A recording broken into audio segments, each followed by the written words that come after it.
Professor Otto Lidenbrock loved old books, but one evening he found something extraordinary. Inside a forgotten volume lay a parchment covered with strange, ancient symbols. His nephew Axel helped decode it, expecting only another scholar's puzzle. Instead, the message claimed a path to Earth's center began in Iceland. Before Axel could object, the professor packed their instruments and booked passage. In Iceland, they hired Hans, a quiet guide who feared almost nothing. Together, the three men climbed towards the crater of Snæfellsjökull. Axel stared into the abyss and wondered whether anyone could survive below. Parchment gave one final instruction: follow the mountain's shadow at noon. When the shadow touched the correct opening, three black tunnels waited. The professor chose the marked passage as the last sunlight crossed their path. Ropes tightened around them as they descended into the volcanic shaft. Hour after hour, the walls grew hotter and the surface disappeared. They slept on cold rock, surrounded by a silence Axel had never known. By morning, even the memory of daylight felt impossibly far away. The tunnels twisted without warning,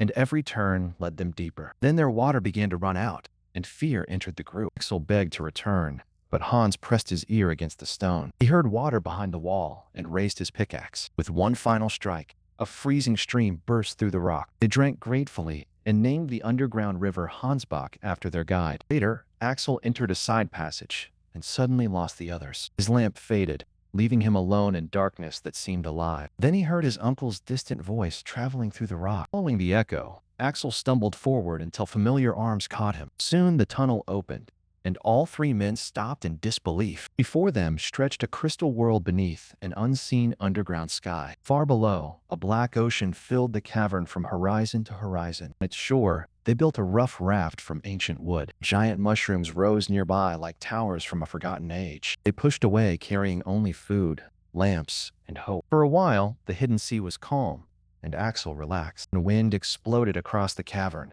and lightning flashed underground. The raft climbed violent waves as thunder rolled through the stone. In the flashes, two enormous prehistoric creatures fought beside them. Another creature raised its long neck, watched them, and vanished. The storm carried them for hours before throwing them onto shore. There, they found bones from animals lost millions of years ago. Beyond the bones grew strange forests, and something huge moved inside. But their route ended at a solid wall with no way around. The professor placed gunpowder in a crack, while Axel watched uneasily. The explosion opened the wall, but also released a raging flood. Water seized the raft and dragged them into a narrow tunnel. Current accelerated, the rocks heated, and steam burned their faces. They were no longer going deeper. Some force was hurling them upward. Fire glowed through the stone as they climbed inside a living volcano. With nowhere to escape, they held on while the mountain broke apart. Suddenly, water, smoke, and fire blasted them into open daylight. They had emerged from Stromboli,